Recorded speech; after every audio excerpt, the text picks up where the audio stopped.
gagamitin natin sa pagluluto ng takoyaki. Siyempre dito naman guys, halo-halo muna tayo para sa ating juice na special. At tinakit na nga rin namin guys yung mga gagamitin namin sa pagluluto ng takoyaki sa aming sasakyan. At kita nyo naman busy kami yan sa mga oras na yan guys. At umuulan pa nga yan guys, kaya nagmamadali kami kung paano namin iakyat, kung paano yung mga gamit namin, baka kasi mabasa yung ibang gamit namin. Kaya naman panoorin nyo muna kami na mag-ayos na mga gamit namin guys. Let's go! Nandito na pala kami guys sa Jardin de Milagros, ang ating event place. At ito na yung mga gamit namin guys, nababa na namin. Hindi ko na pala ito binidyo guys.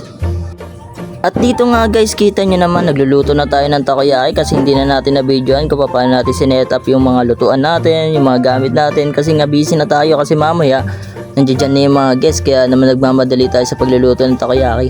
Ganyan lang naman yung pagluluto ng takoyaki guys. Tapos tamang kwentuhan sa mga katabi naming staff, katabi naming mga mini store. Kaya naman enjoy lang guys habang nagluluto kasi alam mo na ang buhay ay weather lang. Kaya naman panoorin nyo muna ako magluto guys. Let's go!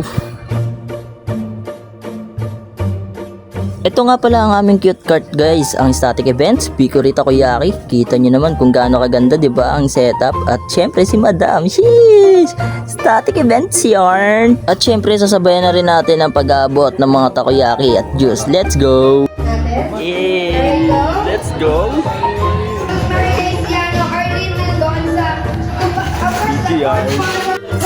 Guys, no? Picture daw eh. Alright! Dito kami sa labas. Yan.